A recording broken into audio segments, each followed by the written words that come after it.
Rising labor costs are driving up menu prices, but the people preparing your food are often priced out of eating it themselves. In California, where the minimum wage for fast food employees recently jumped to $20 an hour, a McDonald's combo meal can represent nearly 2 hours of pre-tax work.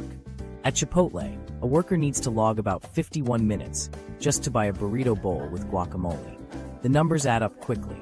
With Wendy's new $20 minimum wage in California, a full 8-hour shift nets around $150 after taxes. A Baconator meal with fries and a drink costs $12.79 at those same locations, so one lunch break can eat up 8.5% of a day's earnings. The higher wage sounds like a win until you see that prices at these chains jumped 8% overnight to offset the new labor law.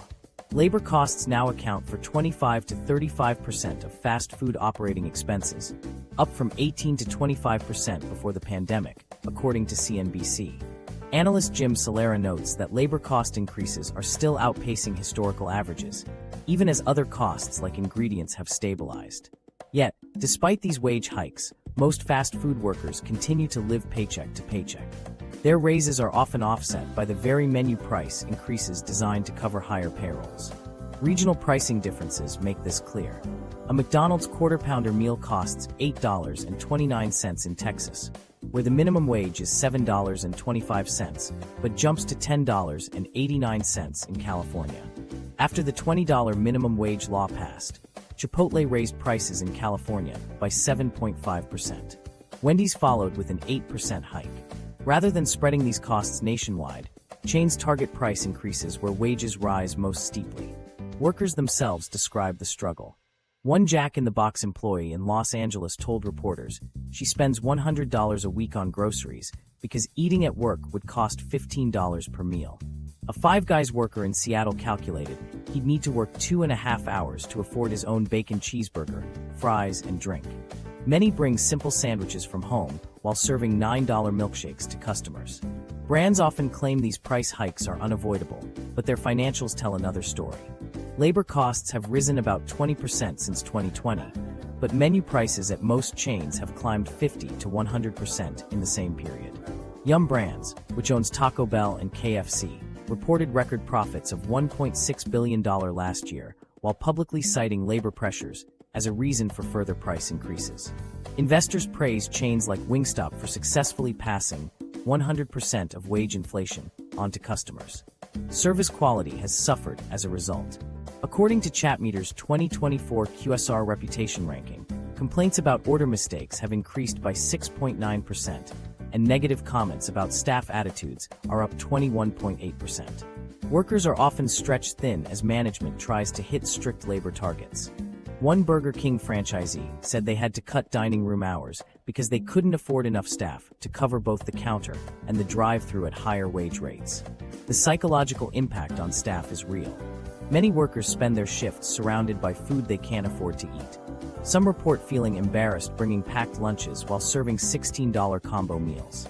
In some locations, employees are banned from eating during shifts to avoid conflict, meaning they have to clock out and buy the same food at full price, often with money they can't spare.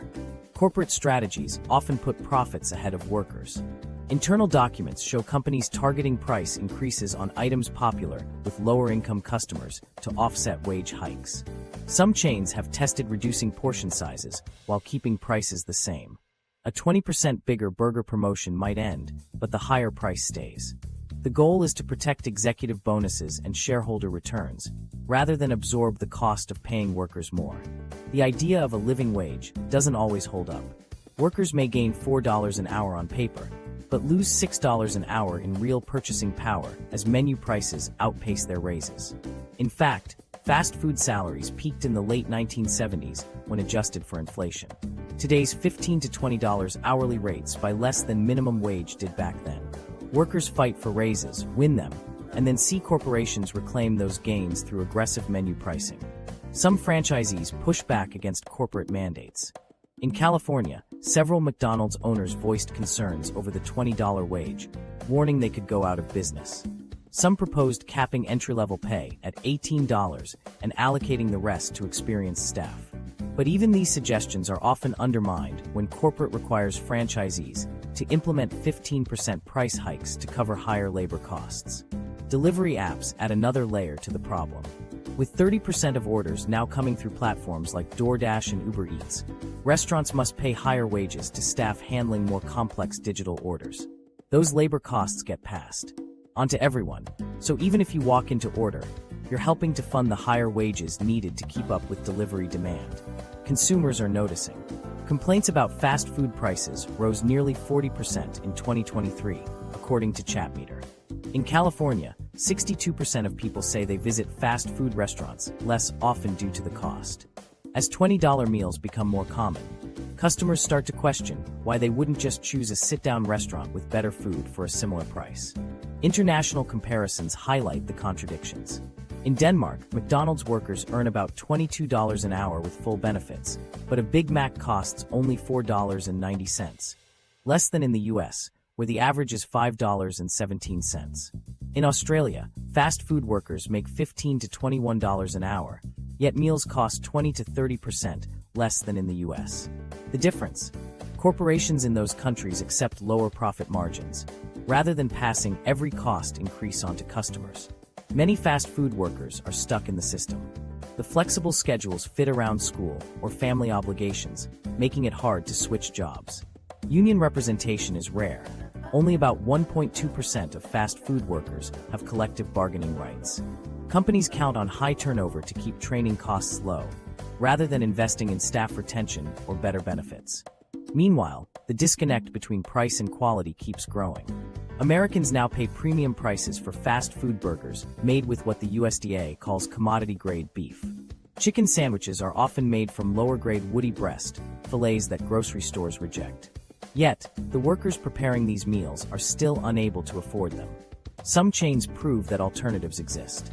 In-N-Out pays $18 to $22 an hour in competitive markets, but a double-double burger still costs just $4.50. Costco's $1.50 hot dog combo has stayed the same price for nearly 4 decades, even as wages have risen. These companies show that it's possible to pay workers more without resorting to predatory price hikes, if corporate profits take a modest cut.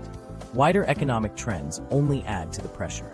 Fast food wages have risen about 40% since 2014, while overall inflation is up 31%.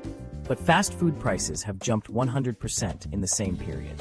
In many areas, housing costs have doubled, so even with higher wages, workers fall further behind in terms of real purchasing power. Corporate spending priorities make things clear. McDonald's spent $2.3 billion on stock buybacks last year, enough to give every U.S. employee a $4,300 raise. Meanwhile, franchisees face their own set of challenges. McDonald's owns 45% of the land and 70% of the buildings its restaurants occupy, according to Your Story. Franchisees pay 8 to 15% of their sales in rent, based on Wall Street Survivors analysis. The typical franchise agreement requires a $45,000 franchise fee, 4 to 5% royalties, and rent calculated as a percentage of sales, as detailed by Investopedia. The average McDonald's franchise profit is about $150,000 per year, while McDonald's corporate nets around $290,000 per store. Franchisees often feel squeezed between rising labor costs, high rent, and strict corporate requirements, leading to tension reflected in ACSI franchise satisfaction scores. Many express frustration that, despite record system-wide profits, their own margins are shrinking. This system didn't happen by accident. In 1956, Ray Kroc's Franchise Realty Corp. began buying land and buildings, then subleasing them to franchisees at a markup.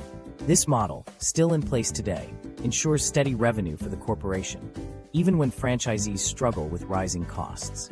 As labor costs and menu prices keep climbing, it's not just workers and franchisees feeling the squeeze. The real question is who benefits most from the current setup, and where all those extra dollars are actually going. Corporate